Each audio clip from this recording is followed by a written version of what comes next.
Jaz se želim obvestiti, da sem pred kako uro predsednika Združenja Sever območna enota Celje obvestil, da izstopam iz tega združenja, katerega član sem bil od ustanovitve. Mi navajam nekaj razlogov.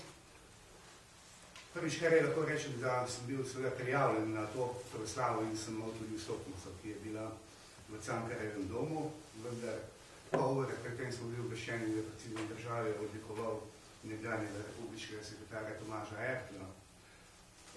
Ker se s tem nisem strinjal, seveda na proslavo nisem šel. Tu bi bilo na nek način še vse v redu, če ne bi prišlo do včerajšnjih novih novic tega področja. Ta nova novica pa je predvsem ta, ki jo je izrekel predsednik države, da je to storil, da je to naredil na pobudo 5000 članov Združenja Sever. Torej tudi na mojo pobudo. To seveda ne drži.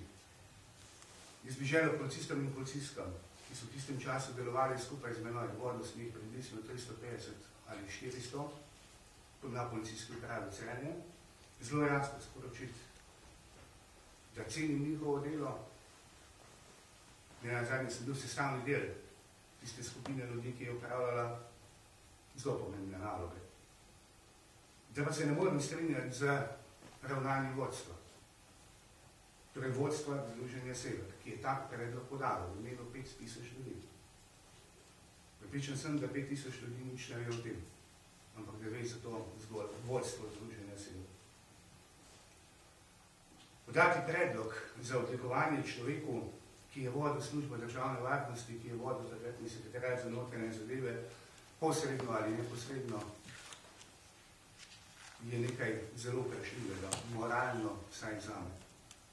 Prvič, kar je treba vedeti, da Tomažu Ertlu lahko pripišemo nekaj pozitivnih potez. Slišali smo jih tudi na proslavi v Cankarjevem domu. Vendar so to tudi vse. In ob tem pozabiti, da je Tomaž Ertl vendarle vodil službo državne varnosti, odnosno Ministrstvo za notranje zadeve, v današnji podobi takrat republiški sekretariat, da pa je ta služba imela tudi neko drugo podobo. V temelju je trtala človekove pravice, tudi na način, kakršnega smo videli v filmu o Angeli Vode, ki je od leta 60 do leta 85 živela brez državljanskih pravic, brez pravice zaposlitve, brez pravice do zdravstvenega zavarovanja, brez pravice do pokojninskega zavarovanja. In seveda ni bila edina.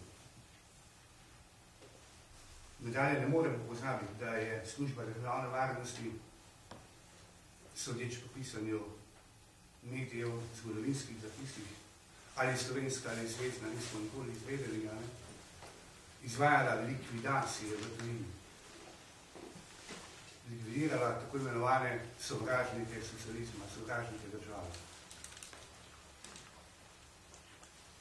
Vsem nam, vključujoč takratnim miličnikom, pa je bilo to prikazano kot obračun med politično migracijo.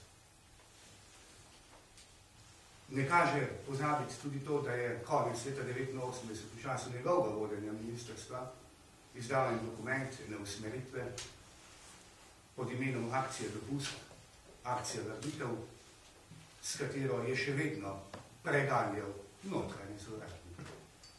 Govorim po letu 1989, gospodin gospodin. Nazadnje ne kaže pozabiti na to, da se ni strinjal z demokratično izvoljeno vlado ali določenimi posamezniki v tej vladi, konkretno z Igorjem Bavčarjem. In zato tudi ni nikoli naredil primo predaje posla. Ampak je dan pred nastopom dela Igorja Bavčarja protestno zapustil pisarno. Mislim prepričan, da bi mogli tako predlagatelji, to je vodstvo Združenja Sever, kot tudi predsednik države, preden sprejme tako odločitev, kakršno je sprejel, pretehtati osebnost kandidata za oblikovanca v celoti.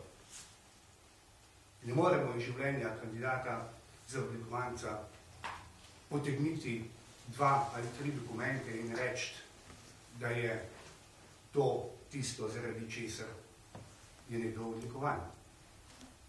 Ampak gre verjetno za to, da je treba oceniti osebo v danem prostoru, v danem času, z vsemi njegovimi pozitivnimi in negativnimi lastnostmi.